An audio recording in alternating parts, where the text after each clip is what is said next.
Hey everyone, this is T in BC. I just thought I'd do some more videos, just update you a little bit more on some things and some thoughts that I've had.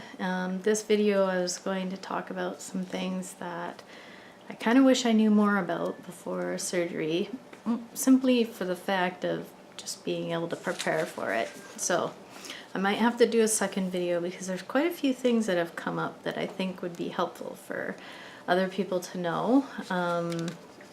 So I'm just going to jump into it. So I'm going to talk about body functions first and foremost, and the importance of passing gas, as the medical professionals will like to say, but let's just call it what it is. It's a good old fart. So after surgery, I've mentioned in my previous videos, they have filled your abdomen with gas during the procedure, and you will feel bloated and pressure on the inside.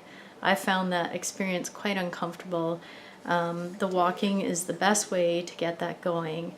Walking is very, very important. So do it as much as you can, even if it's just a couple of minutes here and there.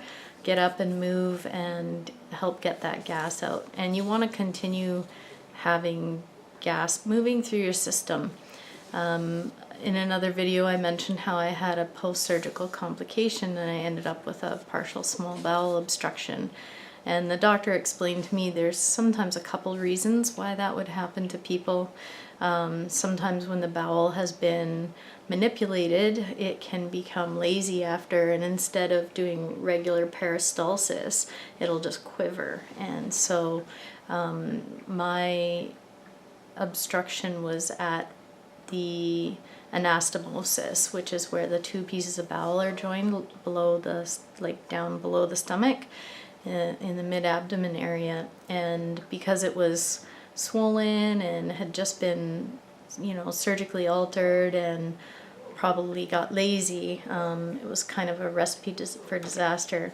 My surgeon told me she'd never seen any of her patients with this experience, so it's probably one of those rare things. So don't get too freaked out, but just my word of advice would be careful about your intake and follow their orders about walking. I was doing that. I think that the day before I was trying too hard, and I'm going to talk about that a little later. So fart lots. Don't worry about excusing yourself. Just tell your family that's around, like, I gotta do this. This is part of me getting better. The other piece about the farting that I've heard other people talking about on YouTube is some people experience fairly foul-smelling gas for a few days, and that usually starts, I don't know, a few days after the surgery. I haven't necessarily had that problem. The only time that it had any odor, because most of mine have no odor, was when I was getting in a lot of protein, and protein can cause constipation and gas. So another thing that I wish I knew more about was how hard a car ride was gonna be. I mentioned in a previous video, when you leave hospital the day after your surgery or whenever they discharge you, to ask for some pain meds and some gravel. Even it's been, what is it now? It's like pushing 3 weeks post-op this Tuesday. It's Saturday right now. I don't even know the date. I think it's like April 13th, I think. So this Tuesday will be 3 weeks. A couple days ago, I had to go for my follow-up with my surgeon in Richmond again. That's an hour drive from my house and an hour drive back, if not more, because getting through New Westminster is like going on a ride like to hell in a handbasket that's too small for you.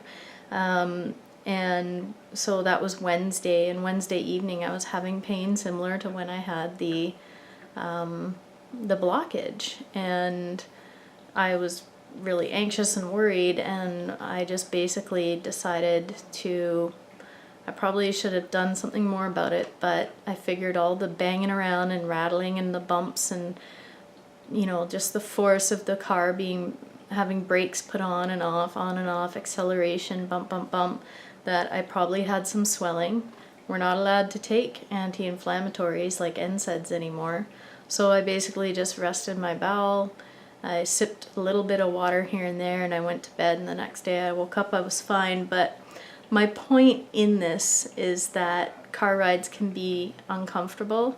And for me personally, I'm limiting how many times I have to go out in the vehicle because I always end up suffering later in the day after. So right after surgery, you're going to notice that swallowing things feels different. The stomach, the new stomach, has all these suture lines in it. The intestine has suture lines in it. They're going to hurt. It's going to feel weird. Your esophagus will probably hurt. Mine did. They intubate you in the trachea, which is not the esophagus, but they've got that down your throat. And then also during the procedure, they have scopes and tools down the esophagus to go into the stomach. So I had quite a bit of pain like down the sternum when I would swallow. And something that was never brought up in any videos that I noticed was the sensation of hot and cold liquids. I noticed that I couldn't drink like cold water from the Brita filter in the fridge. It would make my stomach cramp because it was so cold. And so I found room temperature water, warm water was the easiest. Hot, obviously, don't go there. Just try to stick to room temperature and warm water. The pain when swallowing does go away, and the discomfort of the stomach does get better as you heal. And for me now, it's starting to get to the point where I can actually drink cold water from the fridge. And that's just been in the last probably 3 or 4 days. So another thing that's challenging is that the Richmond Metabolic Center, they send you home with an eating plan and for your full fluid diet, because you're on full fluids for 3 weeks post-op. And the idea behind that, there's a couple of things. First of all, the new stomach and the intestine needs to heal. The new stomach also has to relearn how to do mechanical action and breaking down and pushing the contents through the small intestine. And then peristalsis in the intestine needs to kind of relearn and you know, not be lazy like what the problem I had before potentially. So that's why they want you on liquids, is to like slowly ease the stomach into that. So the problem that I had with the schedule, and I brought this up with the nutritionist, is that it's very hard to get in the 4+ cups of just water a day on top of the diet plan of breakfast snack, lunch snack, dinner snack, which are liquids as well. But they want you to get water on top of those things. It's impossible. And I think the day before I had the blockage on the Saturday, I was feeling pretty good. It was like 4 days post-op, and I was getting in my protein and water, and I thought I was a champ, and it ended up being too much. So I was worrying about trying to do what the program said, and really I should have gone a bit slower. The thing is that at the time I didn't have any pain or discomfort or any warning signs that it was too much. It wasn't until the next day, Sunday, when my body said, no, this isn't cool anymore. So don't worry, this is what I was told. Don't worry too much about getting everything in on that food journal plan, the eating plan, but try to definitely keep your water intake up.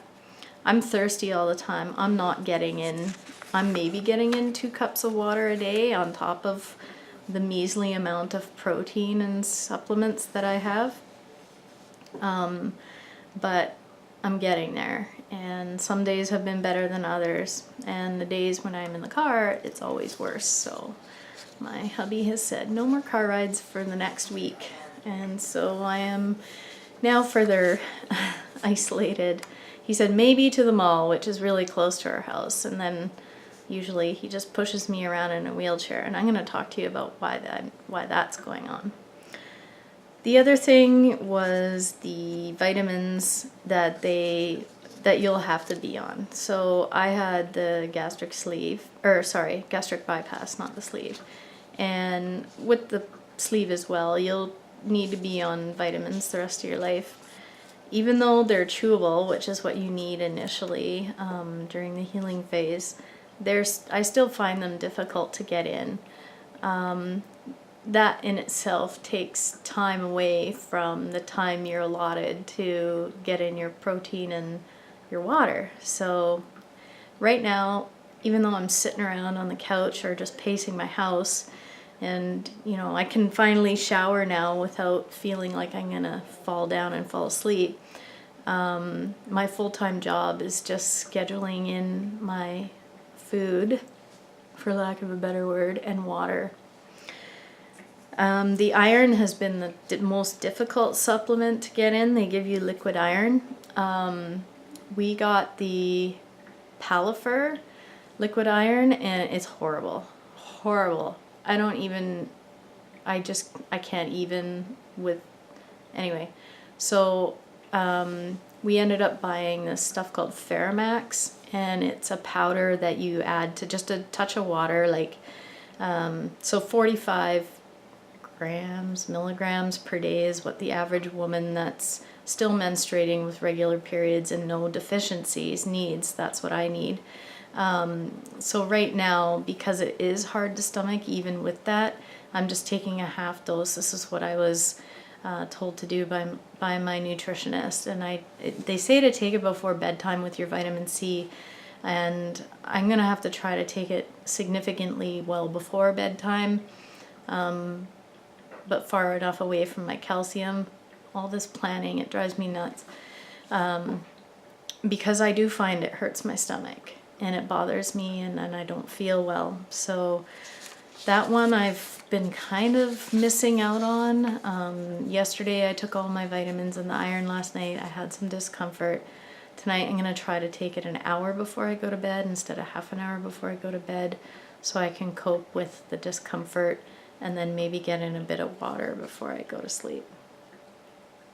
So earlier I mentioned the importance of walking. I'm going to bring that up again. I've mentioned it previously in other videos. Walking is huge.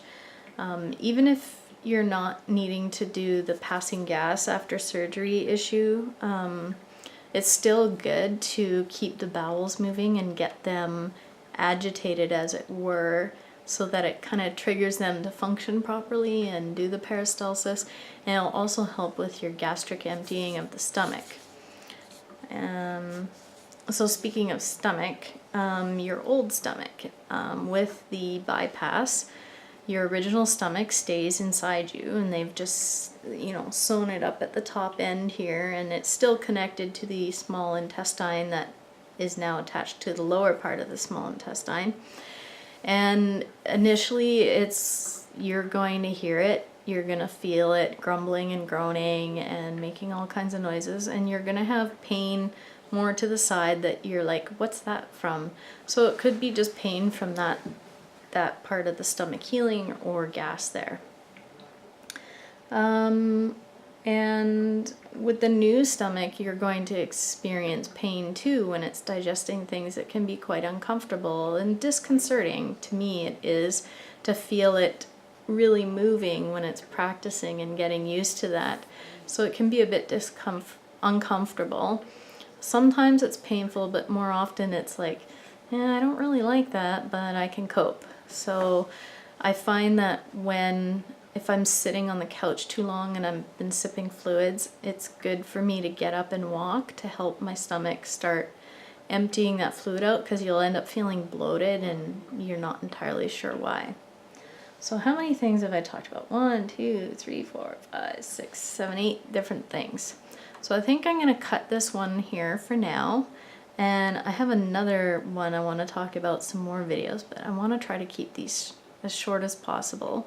Comment below or ask questions if you want on any of these items that I've talked about, and then I'm going to do another video on some more issues that I've experienced and thought about since my surgery that might help some of you. Alright guys, take it easy.